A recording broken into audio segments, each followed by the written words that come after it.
Hi అండి. ఈరోజైతే మేము ధనుష్కోటి వచ్చామండి. తమిళనాడులో ఉన్న మనం రామేశ్వరం చూసుకొని, రామేశ్వరానికి ఒక 25 కిలోమీటర్స్లో ఉందండి మనకి ధనుష్కోటి అనేది.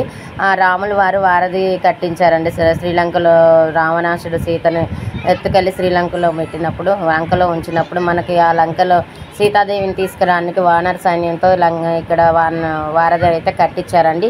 అది ఇక్కడ మనకి ఇక్కడికే వచ్చేసి రోడ్ ఎండింగ్ అన్నమాట. తమిళనాడు ఎండింగ్ ఇది అనమాట. ఇక్కడ మనకి నేషనల్ సింహం గుర్తు కనిపిస్తుంది కదండి. సో ఇక్కడితో మనకి ఈ రోడ్ ఎండింగ్ పాయింట్ అనేది కట్ అవుతుంది అనమాట. సో చుట్టూ సముద్రం అనమాట.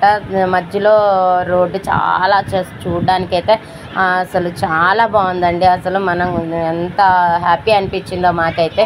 అండ్ మేము తిరుపతి, అరుణాచలం, రామేశ్వరం చూసుకొని ఈ రామసైతు దగ్గరికి అయితే వచ్చాము, ధనుష్కోటి దగ్గరికి. సో మాకు చూడంగానే చాలా బాగా నచ్చింది అనమాట ఈ ప్లేసెస్ అయితే వచ్చి. అండ్ రాముల వారికి రామనామంతో ఒక రాళ్ళతోటి, ఆ రాళ్ళతో వారధి అయితే నిర్మించారండి. ఆ రాళ్ళు కూడా చాలా అసలు వెయిట్లెస్గా ఉన్నాయన్నమాట.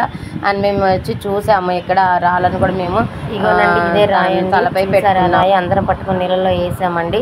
చూడండి ఎలా పైకి తేలుతుందో, ఎంత శక్తి అసలు. ఆ రామయ్య తండ్రి రాళ్ళను చూడండి, వారధి కట్టిన రాయి 5 kgs అంట ఆ రాయి వచ్చేసి. సో మేము అది పైన తలపై పెట్టుకున్నప్పుడు చాలా వెయిట్లెస్ అనిపించింది మాకైతే. నీళ్ళల్లో చాలామంది మేము ఊరికే వేస్తూనే ఉన్నాము, లోపలికి ప్రెస్ చేస్తూనే ఉన్నాము. బట్ ఆ రాయి అయితే పైకి తేలుతూనే ఉందన్నమాట. సో మాకైతే చాలా అనిపించింది. జై శ్రీరామ్ అని దేవుణ్ణి అయితే తలుసుకుని చూడండి. ఇక్కడ శివలింగం అన్నమాట. ఆ శివయ్యని దర్శనం చేసుకున్నాము. మాకైతే ఇక్కడ చాలా హ్యాపీ అనిపించేసిందండి ధనుష్కోటిలో. ఇంకా రాయిని కూడా నేను మీకు దగ్గరగా చూపిస్తున్నాను చూడండి. ఇదే ఆ రాయి. సో మా ధనుష్కోటి అనమాట ఇది మీకు. ఇక్కడ ఇక్కడ చాలా అసలు పవర్ఫుల్ అనమాట. బావిలోని వాటర్లో వచ్చిన వాళ్ళందరూ వేస్తున్నారండి వాటర్లో అయితే, రాయిలు అయితే.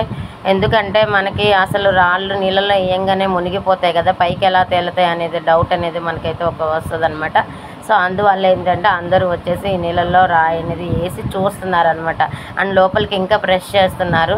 సో అలా మేము కూడా అంతే, మేము కూడా రాయిలు వేసేసి ఇంకా బయటకైతే వచ్చేసామన్నమాట.